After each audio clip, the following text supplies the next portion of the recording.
Hi, I'm Colleen Bellahoric. This is my video presentation for the PLAR for Personal Fitness Trainer Course 2491.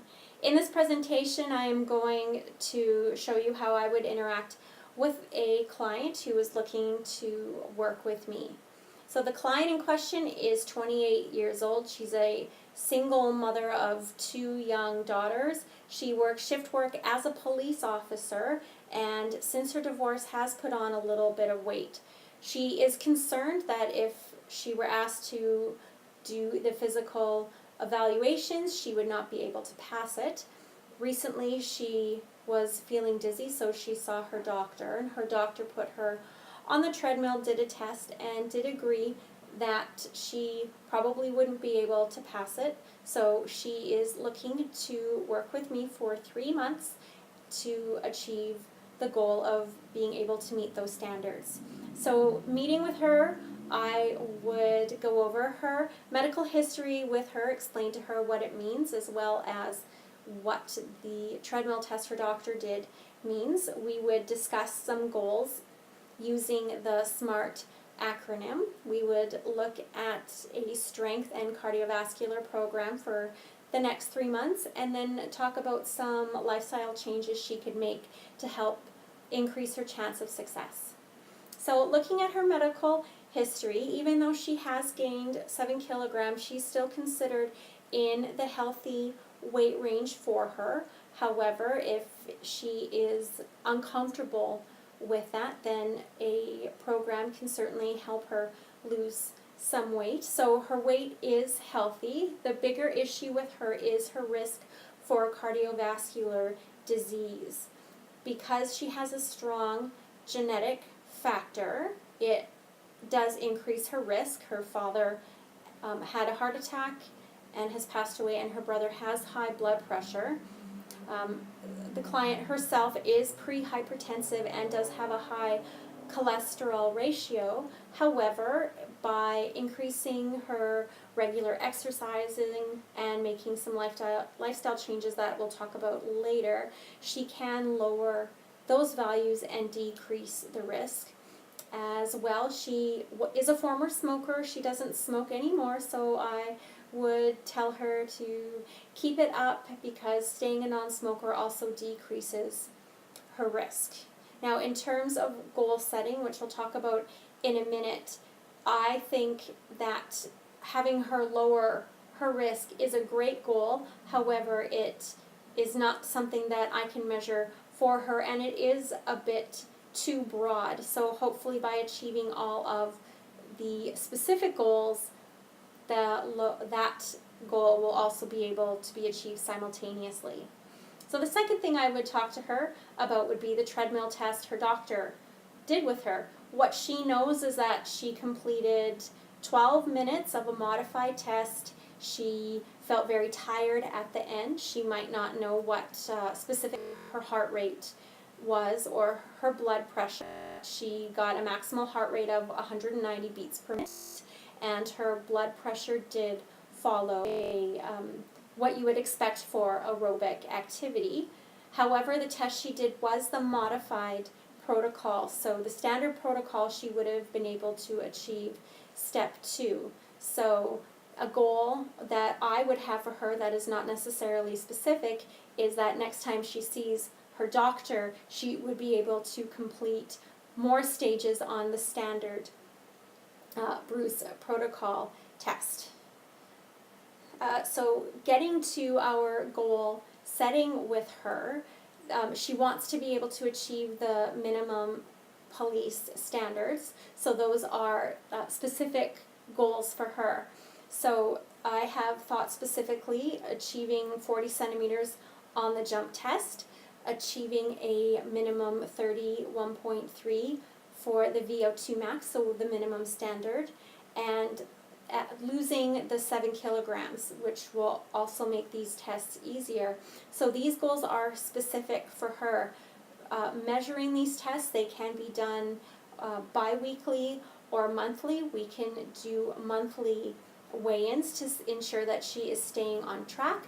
We can do bi-weekly jump tests to see if she is progressing, as well as a walking test to see if we are able to increase her VO2 max tests. So, so that is how the progress will be measured. They will be achieved through regular exercise with following the exercise program, and the eating well and lifestyle changes will help lower her weight.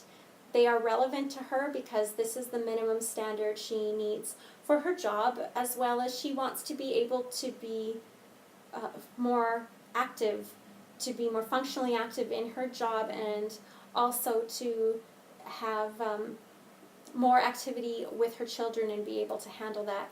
And timely, I think 3 months is a great timeline for these. Some of the goals might be met sooner than others, but for the 7 kilogram weight loss, I think 3 months is a good time period, because then it is a slow progression and the changes will be able to stick. So that would be the SMART goal setting for her. So in terms of the workout plan, before we actually start a workout plan together, I would go through some assessments for her. I would assess her posture. She had complained about tension in her neck, so maybe being hunched over at a desk is affecting something in her neck muscles, and just how the body is all connected. It might be resulting in imbalances elsewhere. So do a static postural assessment, as well as some movement assessments, some overhead squats, a Davies test, and a gait analysis. I would also like to do a estimated 1 rep max, so we have so we know where to begin our strength program. So we do estimated 1 rep max tests for the large muscle groups of the legs, back, chest, and shoulders. So leg extension, leg flexion, squats, some lat pulls, some bench press, and some overhead shoulder press is a good place to start with those. And the third kind of assessment test I'd like to do is the Rockport 1 mile walking test. She does want to do walking on her own at a track, so we would go to that track to perform that test, and then that test would give her a baseline of how long it takes her to go around the track and her perceived effort as well. So her workout plan does begin for the strength exercises in the lower end of the stabilization and adaptation phase. So doing 1 to 2 sets in that 8 to 12 range, and then building over the 4 weeks by adding a higher level of resistance or increasing the number of reps and sets over 4 weeks to 3 sets of that 12 to 20 reps. So going from about 50% of her estimated 1 rep max to 70 to 75% of her estimated 1 rep max. And some exercises are going to progress faster than others, and that's fine. This is something that would just get evaluated at the end of every workout and adjusted to the next workout. And in terms of her walking program, she would start 20 minutes 3 times a week at a lower intensity, about 30% of her heart rate reserve, and then over the 12 weeks building that intensity and even the duration. Intervals would be added just to keep it interesting and a little more challenging. And 30 minutes was chosen because she was able to run 30 minutes at one point in time and would probably like to get back there. So those intervals may incorporate faster walking or some running intervals, and she would have the option of increasing the time if she has it. However, being that she is a busy mother of 2 young children, she might not have a lot of time, so this is when it would be good to incorporate the children. So I would encourage her to bring the kids to the track with her. Maybe they could race or even just walk with her to keep her company.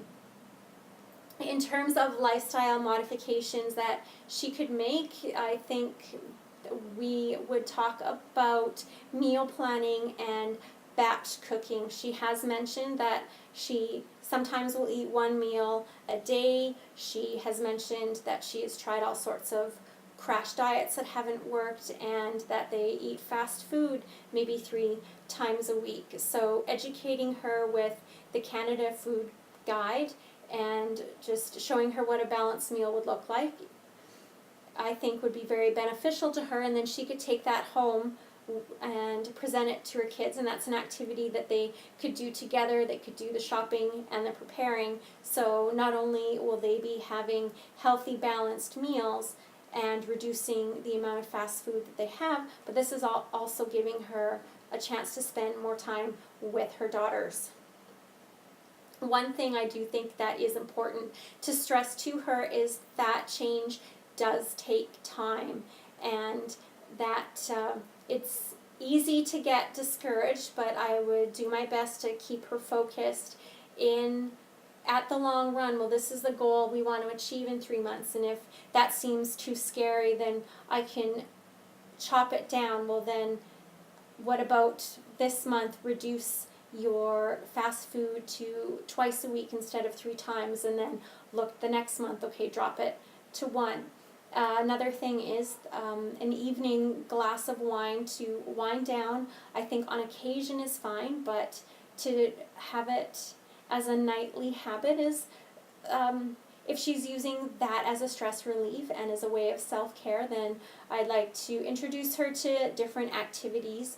Maybe she would enjoy doing yoga or meditation or knitting or coloring, or maybe none of those things, but just showing her that there are other options, and some of those ways could also involve her children, so she would get to spend more time with them.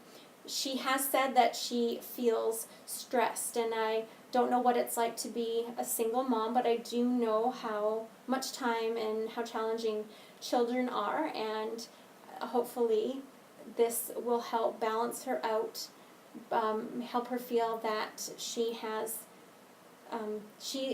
is important, she's worth taking care of, and this will give her a more balanced approach.